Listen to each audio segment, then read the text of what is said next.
Good day. Today is Sunday, 29th March 2026, and before I proceed with this program, let me remind you again to tick the like button and check your subscription to this channel. If once you've watched this video you decide that you like what you've heard and wish to indicate that fact. Now, to return to a topic I discussed in a program a few days ago, I'm sorry to say that the channel that I was talking about, the one that uses a false version of my identity, is still up there and continues to attract views. Many people have complained about the fact of its existence.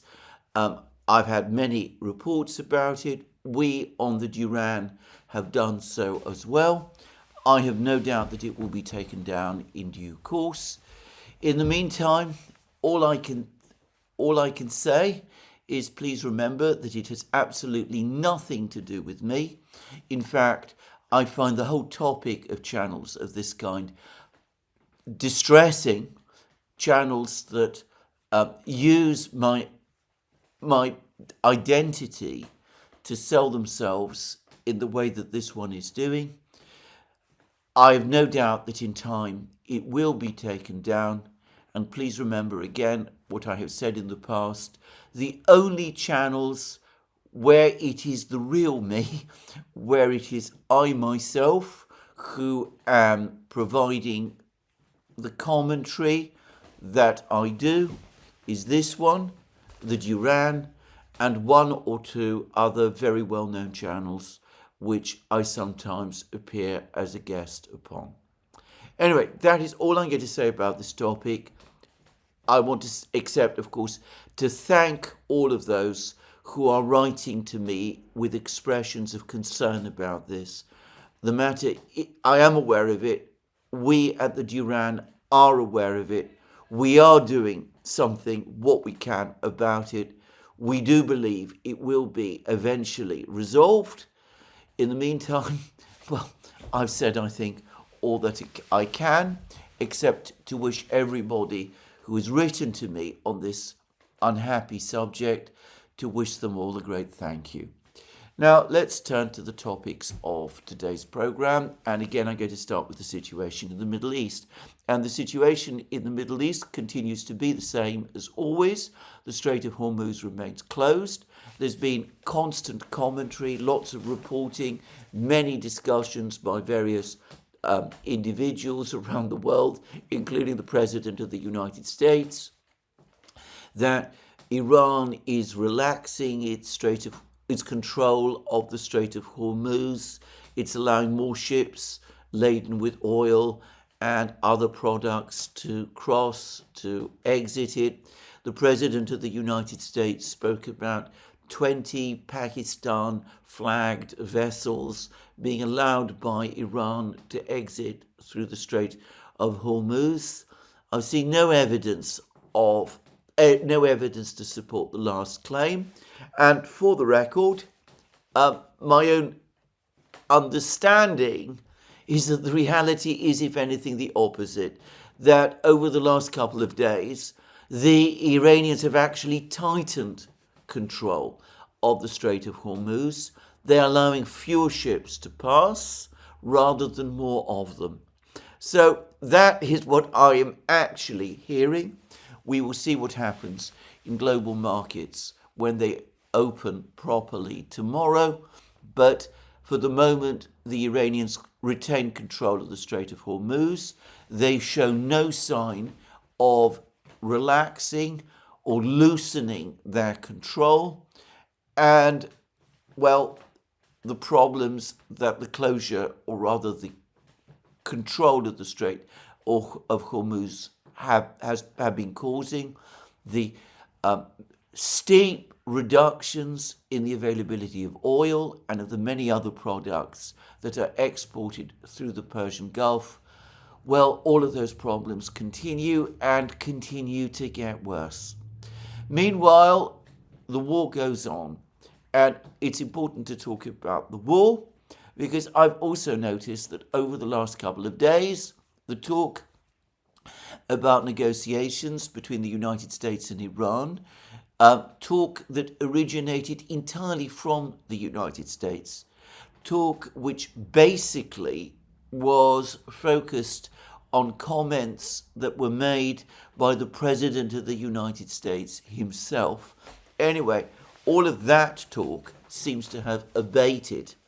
In fact, the Speaker of the Iranian Parliament, Mr. Ghalibaf, has now come out and said that Iran doesn't really believe that the United States is interested in negotiations at all, that all of the talk of negotiations is a distraction, that the real objective of the United States is to conduct a ground operation of some kind against Iran over the course of the next few weeks, and that the talk of negotiations is intended to lull the Iranians into a false sense of security, to fool them into thinking that the United States is de-escalating, even as it is in fact escalating, and the Iranians are not going to fall for it.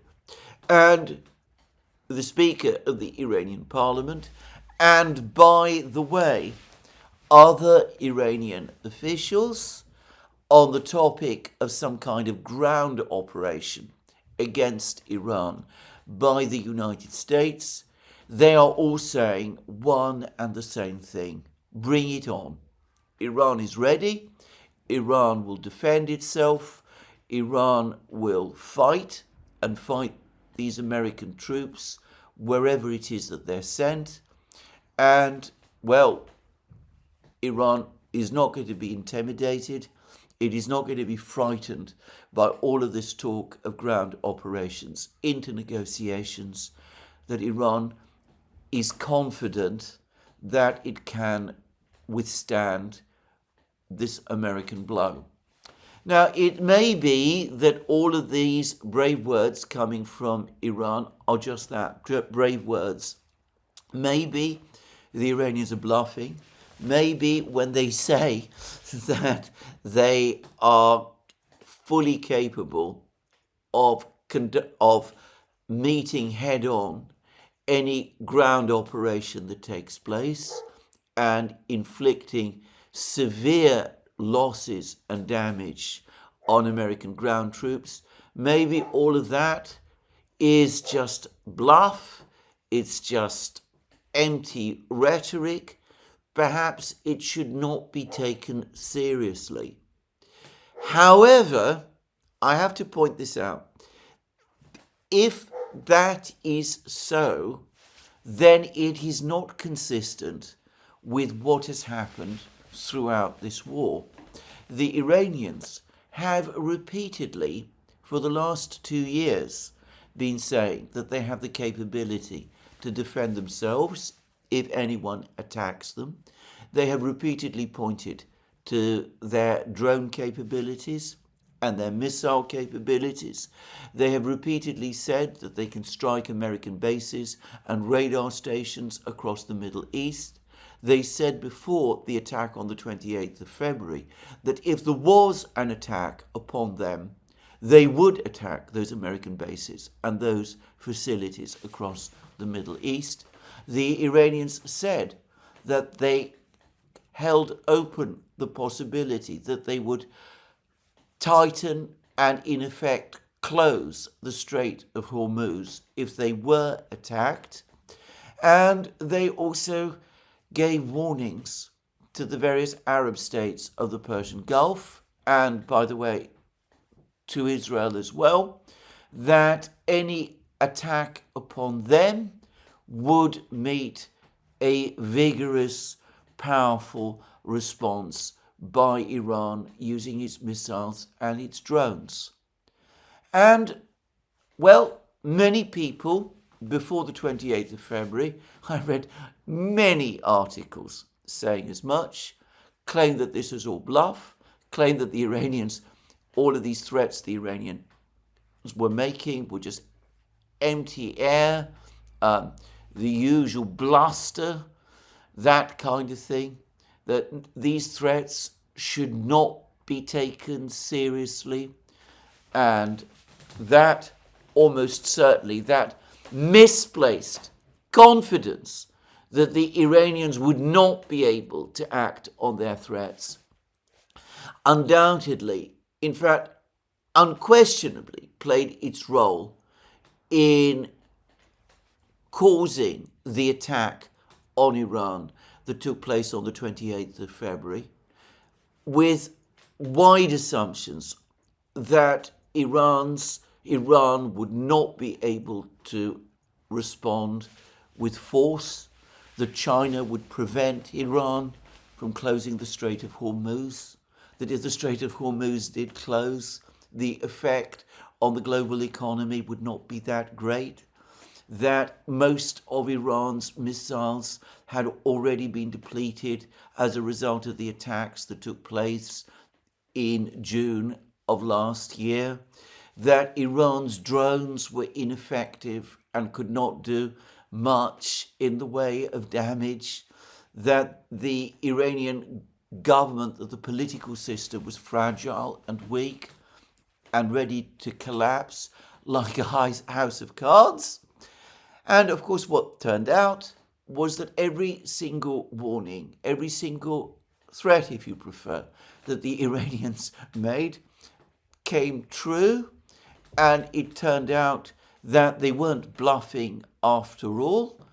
And well, here we are in the situation we are in today, 4 weeks on. The fighting continues. There's no sign of any early resolution. And Iran continues to keep the Strait of Hormuz and continues to hit back. So, I personally, given this record, the fact that the Iranians have repeatedly fulfilled their warnings, I would not assume.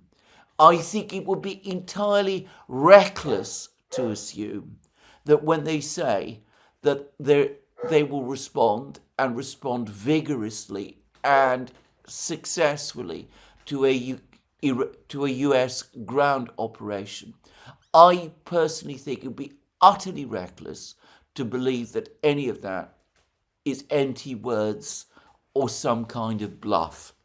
Now, whether that is well understood in Washington, in the Pentagon, in CENTCOM, the US command that basically appears to be operating this American campaign, or in Israel, or amongst the Persian Gulf states, I don't know. But I would have thought that by now it ought to be obvious that Iranian warnings are not empty, that they should be taken very seriously. Now, I say that because we've had a further article in the Washington Post that talks about ground operations being prepared by the United States. And, well, we're not told the exact size or number or of the forces involved, but the Washington Post says that a plan does exist, some kind of plan has been cobbled together to conduct some kind of ground operation against Iran. It says that it will not be a full-scale ground offensive against Iran. The US military and political leadership understand that given the size of the country, the size of its population, Iran's resources, a conquest of Iran is beyond the existing capabilities in the region of the United States. It would require all-out war by the United States to achieve an objective as grandiose as that, and the United States lacks the political will and the political interest to fulfill that kind of objective. So instead, supposedly, we're going to have raids, we're going to have attacks on islands, perhaps Harg Island, perhaps other islands in the Strait of Hormuz, perhaps other facilities deeper inside Iran. And this is going to be done by special forces and light troops, presumably the men of the 82nd Airborne Division and the Marines in the area and the various special forces units being deployed to the area, as Larry Johnson on Sonar 21 has pointed out. But that apparently now is the plan.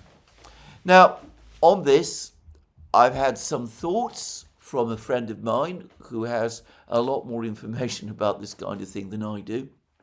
When I say information, a lot more expertise about this sort of thing than I do.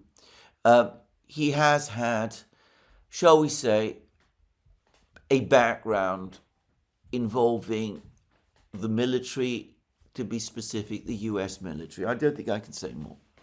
Anyway, he speculates that the most logical target for an operation of that kind would indeed be some of these islands in the Strait of Hormuz. He says that they could be used potentially for bargaining with Iran to try to get Iran to relax its hold on the Strait of Hormuz. That doesn't seem to make much political or strategic sense to me, as I will discuss in a moment. But he also says that one of the advantages of seizing control of these islands is that some of them at least do have airstrips, and that ought to make it possible to keep any American troops in these islands supplied, if only by air. And the fact that some kind of military operation, some kind of ground operation of the kind discussed by the Washington Post is indeed being planned and prepared is a letter circulated to members of the US Marine Corps, specifically those who are being sent to the Persian Gulf area, written by the Lieutenant General in overall charge of the US Marine Corps. And well, if you read it, to me at least, you can find the full text on Larry Johnson's Sonar 21 blog. Naked Capitalism, Eve Smith in Naked Capitalism publishes it as well. Well, if you read it, to me, it clearly anticipates that the US Marines are indeed going to be sent into action, ground action against Iranian forces, and that this is being done in full anticipation of casualties. The letter seems to envisage the actual possibility of casualties. Now, again, I am not an expert in these matters. I must defer to those who are.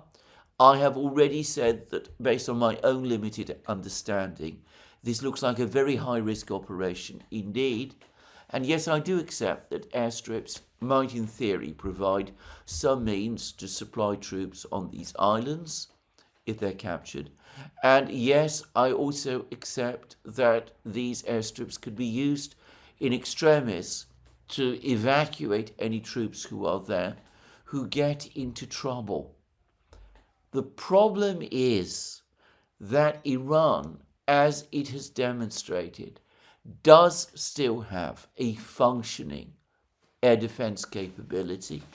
It may not be present everywhere across the whole territory of Iran, but Iran clearly does have still air defense missiles and air defense radars, and might be able to interfere to engage any supply aircraft.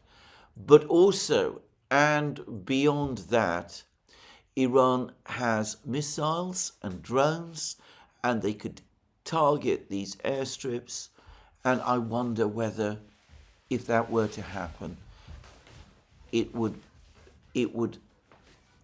be possible to send supplies into those islands using those airstrips, or to evacuate or remove US forces from there if the need to do that arose. And of course, there's always the speculations that in these kind of operations, which might last several weeks, the United States would try to protect the forces on the islands by attacking the Iranian positions on the mainland, from which the drones and the missiles and the air defense missiles and the radars were being operated. But then we come back to that Financial Times article, which spoke a couple of days ago about how the risk of operations of this kind is that, in fact, instead of strengthening overall the US military position against Iran, what it would do is tie up US resources in trying to defend the troops who found themselves on those islands. And that could actually overall reduce US offensive capabilities against Iran, and might, of course, expose American aircraft, American personnel, American ships maybe, to further retaliatory action by the Iranians. And that the Iranians do have the ability to conduct counter-actions, counter-strikes of a devastating nature, was demonstrated by footage, photographic footage, which is indisputably real, and it's backed by comments by all sorts of American commentators about an Iranian drone and missile strike on the big US base in Saudi Arabia, I believe near Riyadh. And, well, it does seem as if significant damage was done. Not only was a US refueling tanker apparently damaged, perhaps to the point of destruction, but an AWACS, early warning and control aircraft, was also caught on the runway. And, well, the photographs I have seen suggest that this important and expensive aircraft was essentially destroyed. Now, the United States has lots of refueling tankers and has lots of AWACS aircraft. When there were reports about a year ago of Russian A-50 AWACS aircraft being shot down over the Ukrainian battlefields, the point that was made, and it was a valid point, is that Russia has only a limited number of these aircraft. Some said fewer than 10. Well, the United States has multiples more of these, and of course it can replace these losses. But the fact is that these valuable aircraft were caught on the base and were destroyed by the Iranians. So Iranian drones and Iranian missiles were able to penetrate and attack what might have been assumed to be a heavily defended airfield in Saudi Arabia. And that, of course, brings us back to the fact that so far the United States has not succeeded in establishing effective defenses against Iranian drones and Iranian missiles. There's been many revelations about the limited numbers of air defense interceptors in the possession of the United States, the difficulty some of these interceptors have in shooting down Iranian missiles. Professor Postol says that these missiles, the THAADs and the Patriots, actually do not have the ability to shoot down ballistic missiles, that all the claims that they do are phony and bogus. And to repeat again, he is somebody who is perhaps better able to talk about this than almost anyone else I know who is commenting about it. because designing ballistic missiles was his job. So, given that the Iranians were able to inflict this level of damage on valuable American aircraft on a base like the one in Saudi Arabia, how much more likely is it that they would do even more damage to any resupply aircraft trying to take supplies to American troops on these islands or to evacuate them from those islands?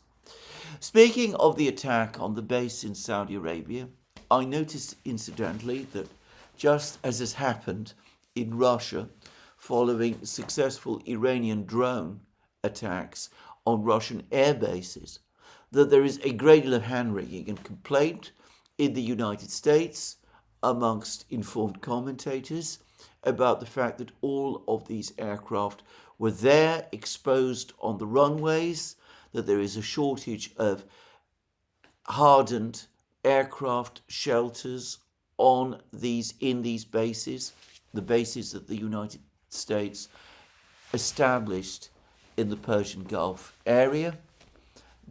There's questions about why those hardened shelters weren't created, just as there is, by the way, in Russia. I think in this case, perhaps the criticism is even more valid. The bases were located relatively close to the territory of Iran. Iran was known to have many missiles and many drones. Iran had demonstrated a capability to strike at these very same bases. The conflict with Iran has been brewing for many years. I would have thought it was a basic precaution to harden the bases in preparation for a conflict with Iran, which, well, as we on the Duran discussed many times, sooner or later was likely to happen. But it wasn't done, which is why all of these valuable aircraft were caught out in the open and have been damaged and destroyed. Again, there is so much about this whole operation that begs, this American operation, that begs so many questions. Why things that one would have expected to be done were not done. Why there has been so many mistakes in planning, so many deficiencies in the preparation for this operation. It's clear that the problems extend far back beyond the current administration, which is not to give the current administration any kind of pass, by the way. But anyway, there it is. Now, Vladimir Zelenskyy has been saying, the Ukrainians have been saying, that the reason for the successful Iranian strike against this American base in Saudi Arabia was that the Iranians were given information about the presence of American aircraft at this base by the Russians based on data the Russians were obtaining from their satellites. And of course, this is the Ukrainians. And well, that isn't in any way a reliable source, just to say. The Iranians obviously have an incentive to talk up Russian assistance to Iran. And of course, the Russians are doing their usual game of making what might be called weak denials, which don't seem to be specially convincing. And the Iranians, for their part, are saying very little. Now, all I will say is I have looked at the footage of the damaged American aircraft, and it does seem to me as if the strikes on these aircraft were very precise. In other words, the Iranians didn't just know they were there, but knew exactly where on the base to find them. And it also suggests very high levels of precision, by the way, on the part of the Iranian missiles.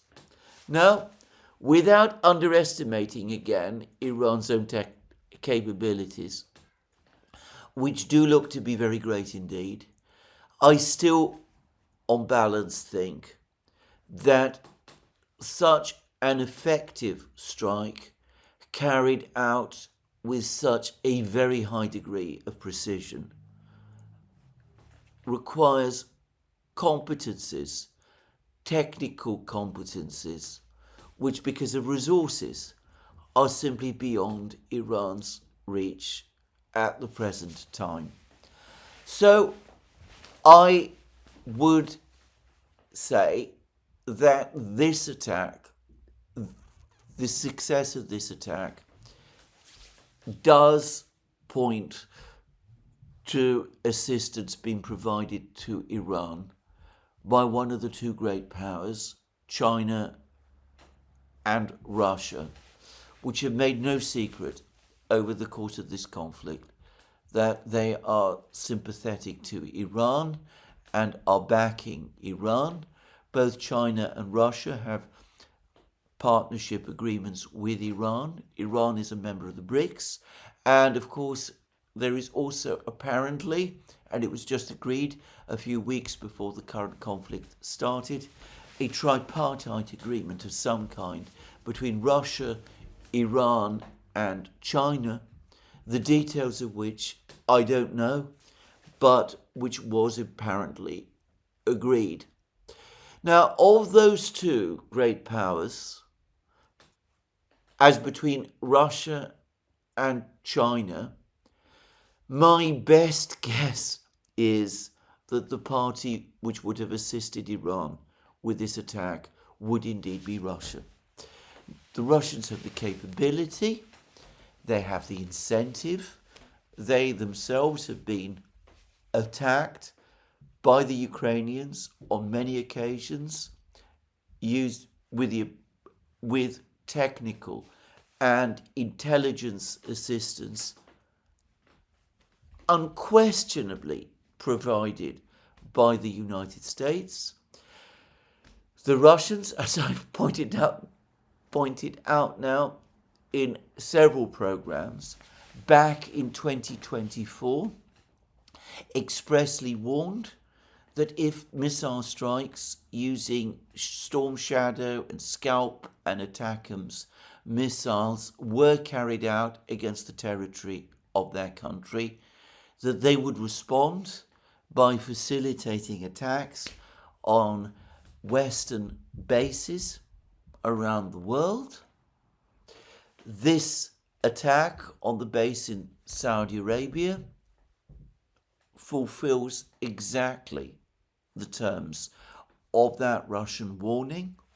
And of course, there's been all those dribbles of information, many of which have been circulating in the British and American medias, in fact the Western medias, over the last few weeks, which appear to originate with Western intelligence agencies. There's been this dribble of information backed from private emails that I have received that the Russians have indeed been providing intelligence and technical assistance to Iran. So, again, I will express my own opinion. I think that what Zelenskyy says and the Ukrainians say about Russian assistance to Iran to carry out an attack like the one we've seen on the base in Saudi Arabia, that Ukrainian claim by itself is worthless. But because that is so, it doesn't mean that the Russians haven't played a role with this attack. And I think the overwhelming balance of evidence is that they did. And that brings me back to this question of the possible American ground operations that the Washington Post is talking about, and the operations to seize islands and to do things of that kind. Now, here I'm going to say again that I do consider that the United States does have very, very capable special forces, and I have no doubt at all about the training and the competence of units like the 82nd Airborne Division. I've received some pushback from some people when I say things like that about my belief in the competence and effectiveness of these US military units, but I stick to that. I've seen in enough places how effective they have been, and I have no doubt at all, personally, as to their effectiveness. However, it is also true that the United States has been very successful in conducting special forces operations, in part because the other side is not being provided with real-time intelligence on a continuous basis. So in Venezuela, in Iraq before, in Yugoslavia, against the various organizations that the United States has previously fought in the Middle East, the adversary has not been receiving a constant flow of very high-end intelligence from a great power backer. It seems that Iran is, in which case I would have thought that that calls into question the entire premise of the operations that were being discussed in that article in the Washington Post. If the Iranians are being told, as they almost certainly are, by the Russians, where the Marines are, where the 82nd Airborne Division troops are, where they're assembling, when they're moving, if the Russians are able to keep track of their communications, and I do understand that it's not easy sometimes to break into the other side's communications and, well, all of that, but again, who knows exactly what the Russians, and the Chinese too, by the way, might be capable of. Then the Iranians are being briefed in advance about these kind of operations and will be prepared for them. At that point, or so it seems to me, they become especially risky and problematic. There was a really good piece that I read somewhere. I think it was on Unheard, the British centre-left magazine, that the United States and Israel are engaged today in a conflict completely different from all of the other conflicts in the Middle East, or indeed throughout the entire post-Cold War period that they have been fighting up to now. Obviously, Iran is a much bigger country than Iraq was, for example. The political system in Iran is completely different and far more deeply rooted than Saddam Hussein's regime was in Iraq. Not that Saddam Hussein did not have significant amount of support from Iraqi society, because he did.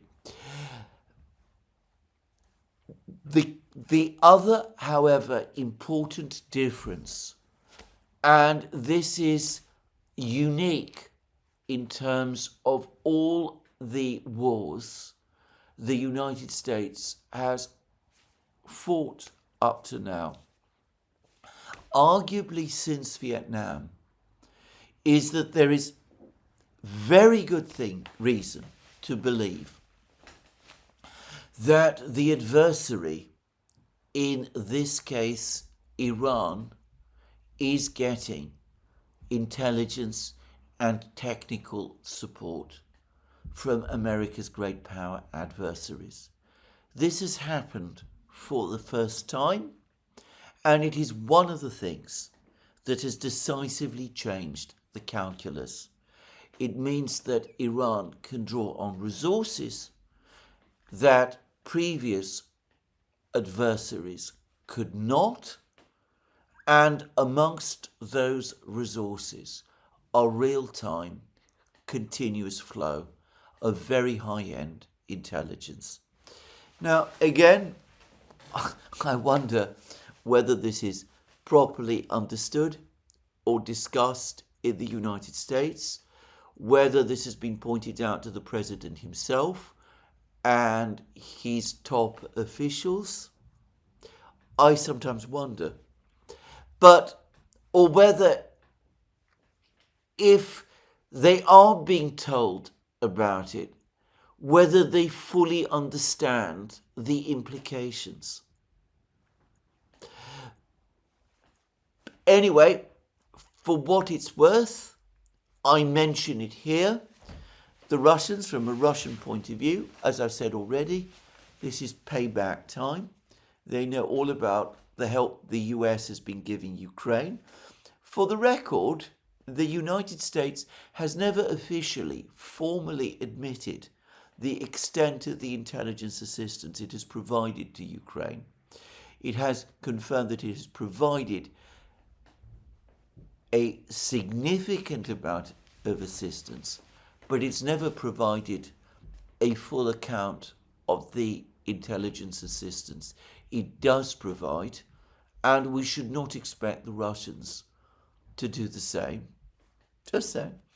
But anyway, for the Russians, it is payback time, and of course they're cashing in, and as I've discussed in many programs, this plays anyway to their ultimate geopolitical interests, as it does to China's too, and the Russians are far from oblivious to this. Anyway, that's the situation as of today, it seems to me, in the conflict in the Middle East. We hear less of diplomacy today. There are reports that the Saudi foreign minister is heading to Pakistan. He's supposed to be meeting the foreign ministers of Pakistan, Egypt, and Turkey, all in order to, as the Saudis are saying, try to find some way back from further escalation. I wonder whether the real purpose of this visit by the Saudi foreign minister is, on the contrary, to urge the Pakistanis to conduct some kind of ground operation against Iran themselves. That idea has been floating around. The Pakistanis, like the Kurds, don't seem to be very keen on doing this at all. And quite apart from anything else, they have to worry about what the reaction in India of such an operation would be.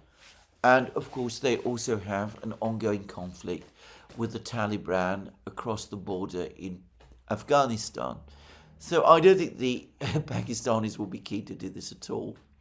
There may also be some discussions between the Saudis and the Pakistanis about the transfer of nuclear weapons technology, or even nuclear weapons, from Pakistan to Saudi Arabia.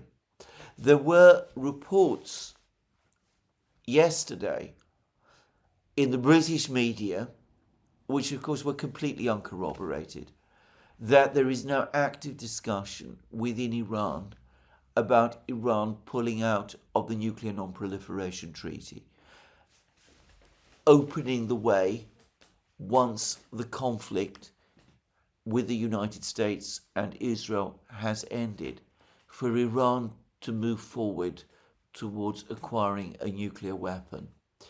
But to repeat again, for the moment, this is purely in the area of rumour.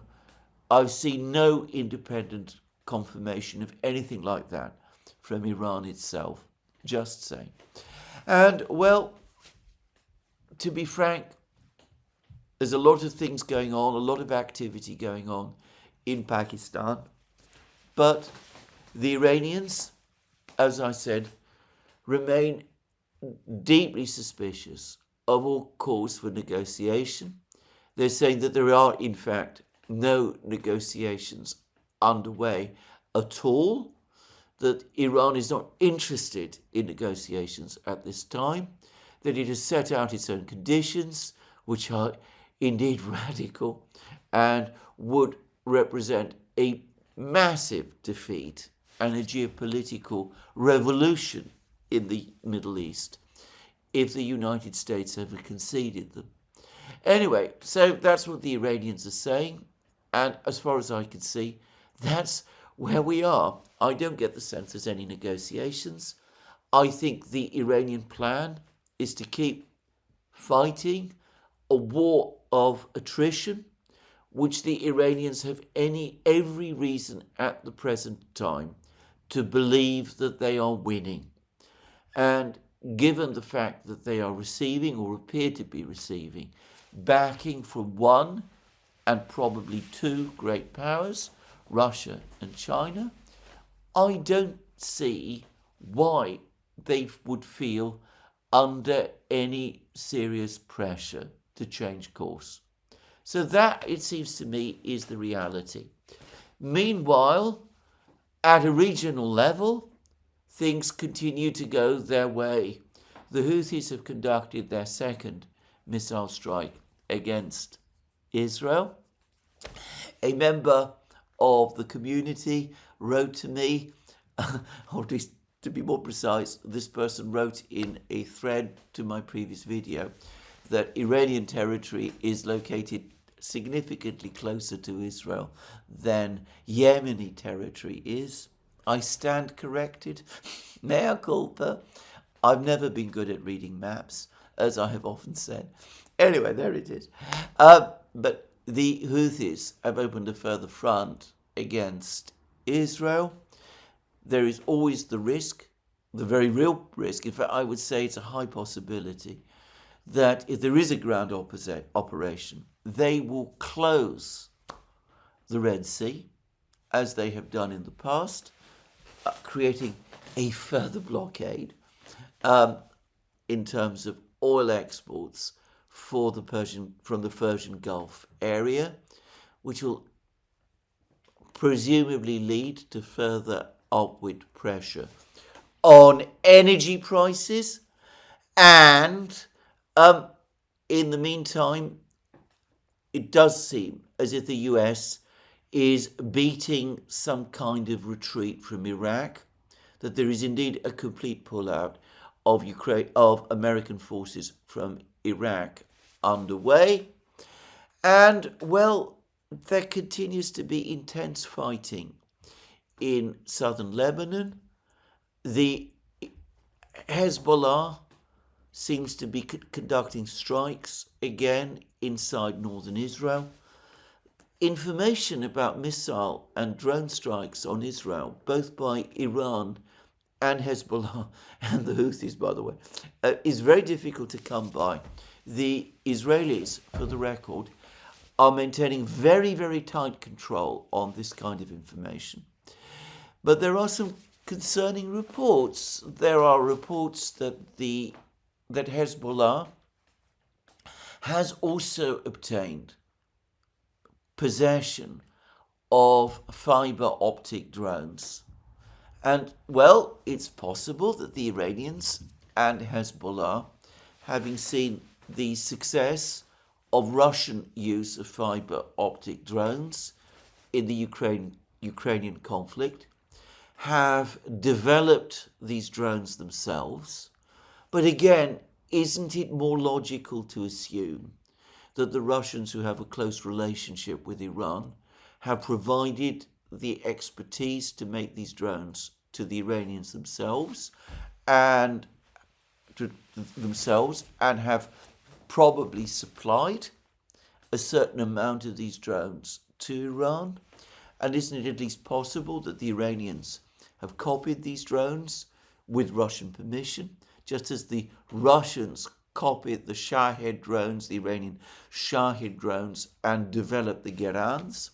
And isn't it possible and even likely that as Iran, with the backing of Russia, has developed this fiber optic technology over the last 10 months since the June 2025 war, that Iran has shared it with Hezbollah, and that this explains why Hezbollah is now able to operate fiber optic drones against the Israelis in southern Lebanon and in northern Israel? And, well, there's been some reports about angry complaints from the mayors of Israeli cities in northern Israel about the attacks that are being conducted upon themselves. I believe these reports are true. And there are also claims, this time from Hezbollah, that using fiber optic drones and other weapons, Hezbollah has successfully destroyed 7 Israeli Merkava tanks. Well, that may be true or it may not be true, but I don't know one way or the other, so I'm not going to say.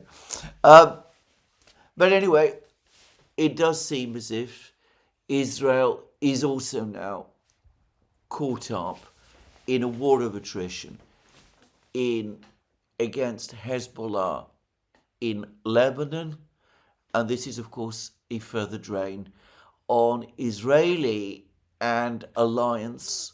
By alliance, I mean the alliance of the United States and Israel is a further drain on their resources. And, well, the Israelis are apparently now worrying about the morale and the level of endurance of the IDF, which is based on citizen soldiers. It's not a professional army in the way that the US military is, for example. And apparently there's tiredness, there's demoralization. Many units have been operating almost continuously ever since the 7th of October 2023, the attack on Israel by Hamas, which was the starting point ultimately of this whole current iteration of the Middle East crisis. There's even claims, which I don't myself credit, that the IDF is on the brink of collapse. I don't think that things can possibly be that bad for the Israeli military. I think they still undoubtedly can keep operating. And in fact, they also seem to be engaging in Syria as well, where there were reports this morning that they'd captured a small town there. But anyway, there is a depletion of resources. There is a sense that the war is widening. And, well, with every day that passes, it seems to me that the problems for the United States, for Israel, appear to mount. And when I say for the United States, obviously that is the main party to this war. Israel does not have the ability to engage Iran by itself. we are still at that stage in the war when the United States finds it impossible to negotiate with the Iranians based upon Iran's enormous demands. But unless there is a breakthrough, at some point, some kind of negotiation will have to take place, and the United States will at least need to address those Iranian demands, because there may be no alternative. Now, on that topic, I go back to what Dmitry Medvedev was saying in that comment that I discussed yesterday. He referenced the fact that it took the United States 10 years of fighting and very complex negotiations to exit the conflict in Vietnam, with the economic pressures caused by the closure of the Strait of Hormuz, with the rapid depletion of American inventories, with the stresses on American troops. I've been reading, by the way, an astonishing piece in Responsible Statecraft about the USS Gerald Ford. It suggests a carrier that has never really resolved its many teething problems, whose designers embraced complex new technologies that offered little in terms of additional capabilities over and above what already existed, but which increased the costs and reduce the overall reliability of the systems. And, well, it looks as if the Ford is heading back to the United States for many months or even years of repair, with an exhausted and demoralized crew, and is going to be replaced by the George H.W. Bush. But the word also is that the crew of the Lincoln, the current carrier, is also becoming tired, and that it too may have to be taken out of the battle area as well. Anyway, with all of these pressures mounting, with the political pressures increasing in the United States, with the economic crisis that is developing, I do not believe that the United States is anything close to 10 years or 20 years, as was the case in the conflict in Afghanistan. I think that at some point over the next few months, we will start to see pressure within the United States grow, insisting upon some kind of talks with Iran to try and find a way out, and with more and more people in the United States backing concessions to Iran, however difficult those concessions might be. But we're not there yet. As I said, the talk is of escalation. If these attacks that the Washington Post was talking about, using these paratroopers and Marines and special forces, takes place, well, I hope I have outlined clearly what I believe the very real risks to be. If those operations go wrong, if many valuable soldiers are killed or captured, if some operation is seen to fail, well, the political damage in the United States is going to be considerable. That is going to affect even further the president's authority, and despite the inevitable calls for further escalation that you're likely to see from some people, I think that the mood in the United States will be to push harder for more negotiations, for talks, in order to find some kind of way towards a speedy exit.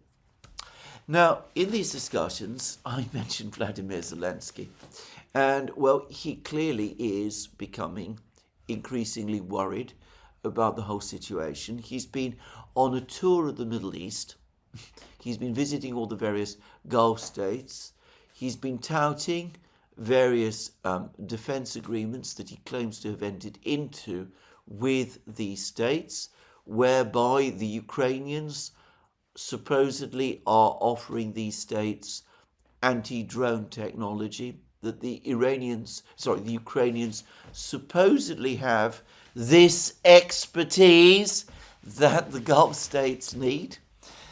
I have already in many programs discussed how Ukrainian claims to have successfully intercepted most of the missiles and most of the drones that Russia routinely launches against Ukraine are obviously exaggerated and untrue to the point of, frankly, complete falsity.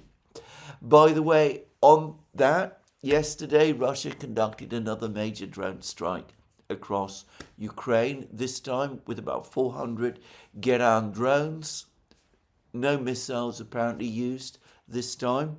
I get the sense that the Russians, seeing the depletion of Ukraine's air defenses,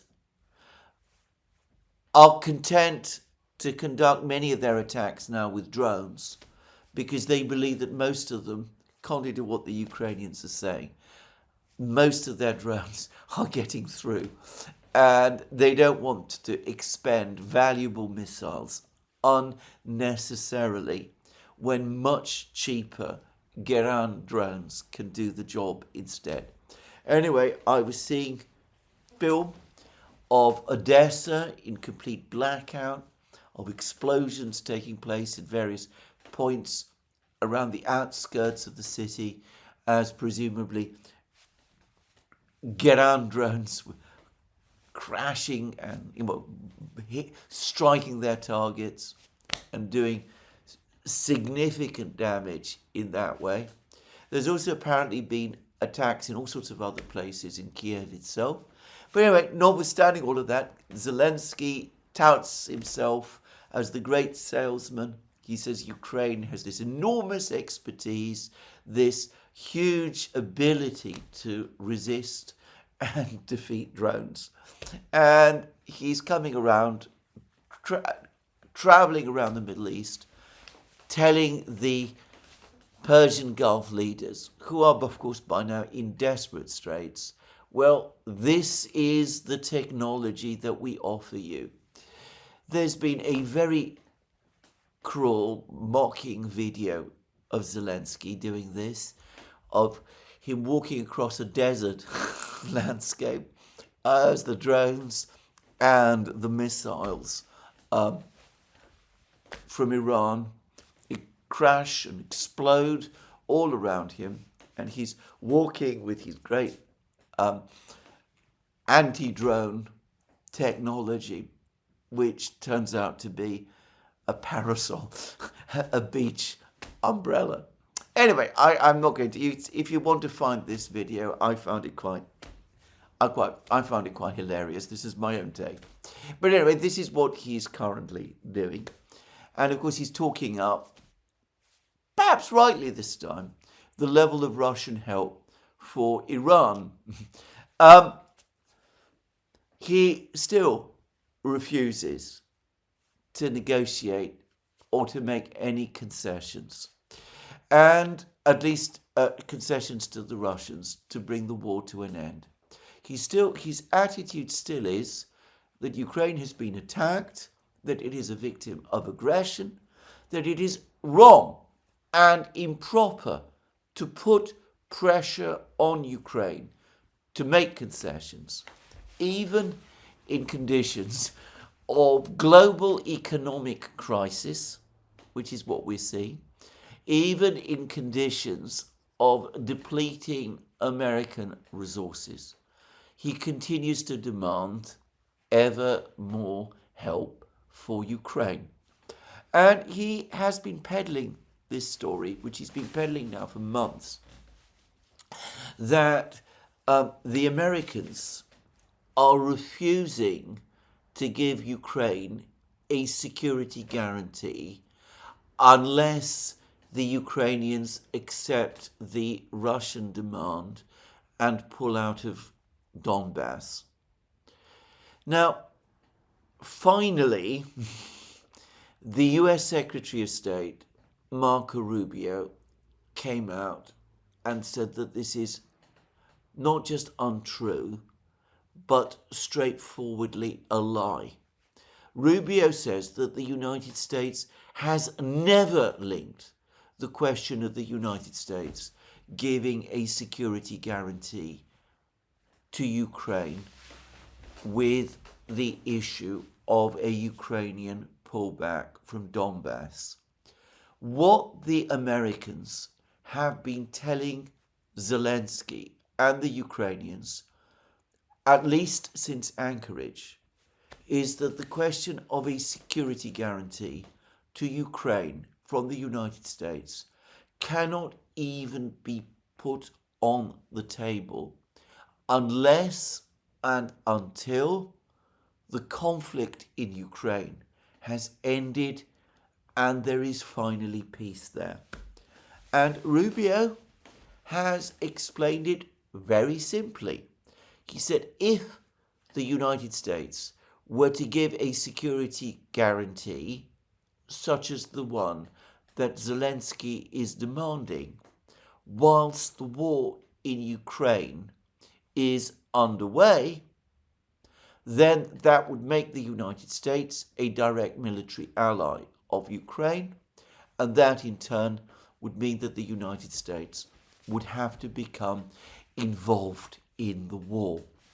So, if Ukraine were to pull out of Donbass, but the war were to continue, and it is important to understand that Russian demands are not limited to a Ukrainian pullback from Donbass. The Russians have set out their demands many times. They demand, for example, that Ukraine revert to neutral, non-aligned status, that it give up the idea of NATO membership, that it restores rights to Russian speakers on Ukrainian territory, that it takes actions, agrees to limit the size of its armed forces, that it does all sorts of other things, and that only once all of those things have been agreed, and there are some steps by Ukraine to implementing those things, only then will the war end. Well, Rubio is in effect saying that only once all of that happens, in other words, once Ukraine ends the war, settles with the Russians on what will of course be Russian terms, on the basis of Istanbul Plus, only at that point can the issue of security guarantees for Ukraine by the United States even be considered. Now, I have to say that I think this has probably been the American position all along, going back to Anchorage. It's important and interesting that Rubio has now disclosed it. The administration has been holding it back ever since Anchorage, presumably so as not to inflame people in the United States like Lindsey Graham and of course Zelenskyy's European friends. Now that there is this conflict in the Middle East with Iran and the attention is focused on that, Well, the Americans can now finally tell the truth. It's not just Donbass that is the issue. It is Ukraine's agreement to accept Russian terms to end the war. Obviously, a withdrawal from Donbass is a part of it, perhaps a very important part of it. Undoubtedly it is, but it is not the whole of it. And the war is not just going to end because that happens. Ukraine must address all of the other Russian concerns as well. So anyway, clearly it has been Zelenskyy primarily who has been talking up this issue of a Ukrainian war retreat from Donbass, making it appear that this is the sticking point in the negotiations, presumably because he doesn't want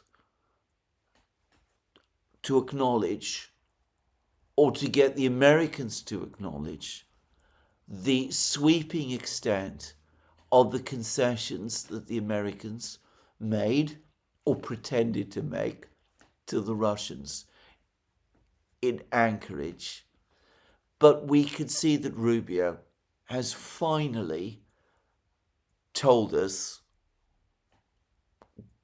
or provided us with the key to the truth.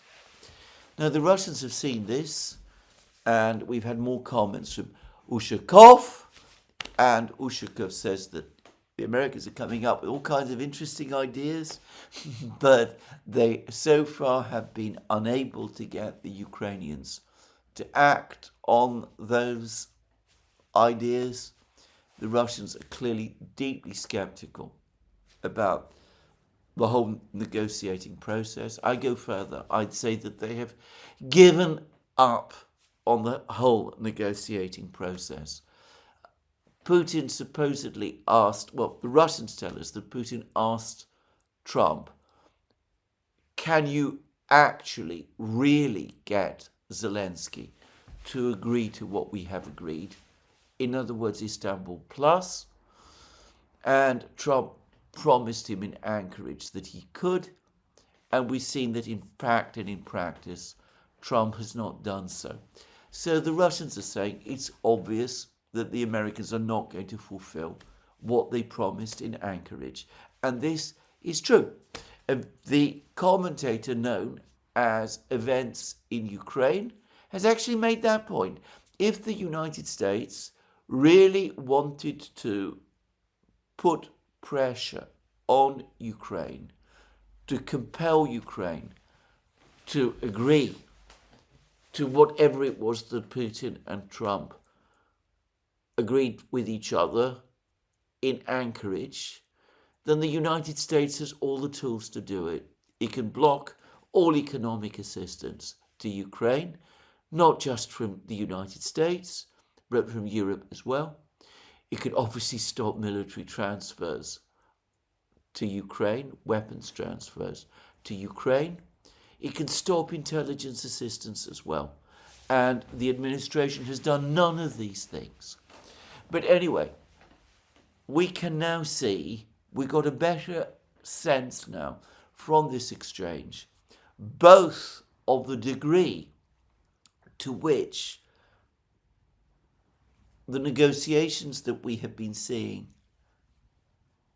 over the last few months have been reported falsely, but perhaps more importantly, confirmation that they are ineffective deadlock, and the extent to which the United States, with a far more severe crisis to worry about in the Middle East, has basically lost patience with Vladimir Zelenskyy and is now prepared to come out openly and contradict what he says. Anyway, that's all interesting and important in its way, but it is academic. More important is what is going on the battlefronts at the present time and what the progress of the war is. And well, we've had more news, negative news, about Ukrainian offensives. The Ukrainians have, for example, over the course of their Zaporozhye offensive, regularly reported their capture or recapture of the village of Ternovata. In fact, many Ukrainians deny that Ternovata was ever captured by the Russians at all. Anyway, drone footage has appeared over the last 24 hours of a Ukrainian armoured force trying to break into Ternovata and being destroyed on the outskirts of that important village by the Russians. So the Russians control Ternovata and the Ukrainians have not recaptured it. There's all sorts of people who are trying to claim that the Russians have conducted some kind of successful counterattack and have recaptured Ternovata from the Ukrainians who previously had captured it back. I don't see why we need to engage in these complex theories. There is video footage also showing Russian troops in another village in the Zaporozhye area, the northeastern Zaporozhye area, which the Ukrainians claim to have recaptured. And again, there were the usual speculations. Did the Ukrainians capture it, recapture it as they said? Were the Russians driven out? Is this an isolated pocket of Russian troops who were left behind? Have the Russians conducted a successful counterattack? The explanation, as far as I'm concerned, is perfectly simple. The Russians have always been in control of this village from the moment they captured it. And again, all reports that the Ukrainians had recaptured it were simply wrong. And, well, in the Kupiansk area, a couple of days ago, there were more reports circulating that the Ukrainians supposedly had successfully recaptured all of the city of Kupiansk on the east bank of on the west bank of the Oskol River. And, well, a number of the mapping projects then adjusted their maps and showed, or purported to show, the whole of Kupiansk on the west bank of the Oskol River back under Ukrainian control. But again, over the last 24 hours, another video has appeared showing Ukrainians conducting drone strikes against Russian troops in central Kupiansk, west of the Oskol River. In other words, contradicting those earlier claims. And again, of course, we've had the usual bewilderment. Did the Russians come back? Is it a sabotage and reconnaissance unit? Is it a Russian unit, stragglers who were left behind as the Russians withdrew? Was there a successful Russian counterattack? The reality is, I am sure that the Russians were always there and remain in control. What I think there is little real doubt about is a claim that the Russians made yesterday, that their forces have captured a village called, it's a small town, called Kovsharovka, south of Kupiansk, Uzlovoy, on the east bank of the Oskol River. Now, as I've said many times, I'm the worst person to read maps. But assuming that this Russian claim is true and it comes from the Ministry of Defense, which makes me think it almost certainly is true, then this must mean that the pocket of Ukrainian resistance, east of the Oskol River, the place where Gerasimov and the generals told Putin way back in the autumn that a Ukrainian force of around 5,000 men had been surrounded and placed in a cauldron, that this pocket has finally been squelched, that it's been crushed, and that Ukrainian resistance on the east bank of the Oskol River has finally ended. In which case, that does represent, or so it seems to me, well, maybe not the final end of the Battle of Kupiansk, but almost certainly the last stage towards the final end of the battle for the city and the territory of Kupiansk. It's been a very complicated battle in which the Ukrainians have heavily over-invested resources.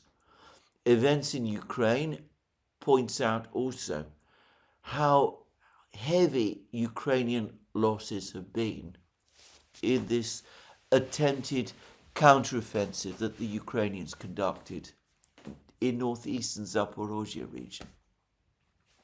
But anyway, it looks as if both of those battles are coming to an end as the spring thaw closes and as we see the first moves towards that big Russian offensive, which I expect on the pattern of what happened in the last 2 years will begin sometime in mid-April. Anyway, there we go. This is where I'm going to end the program today. It does seem to me that the global focus has rightly shifted from Ukraine to this confrontation, this epic struggle between Iran, Israel, and the United States in the Middle East. The global repercussions, economic repercussions of this conflict can hardly make it otherwise. But it's important to understand that the Iran conflict and the Ukraine conflict are intimately interconnected with each other. Two of the big adversaries, the United States and Russia, are involved in both, and neither for the moment seems to be going well for the United States. Anyway, this is where I finish today's program. Let me remind you again, you can find all our programs on our various platforms, Locals, Rumble, X and Substack. You can support our work via Patreon and Subscribestar by going to our shop, links under this video.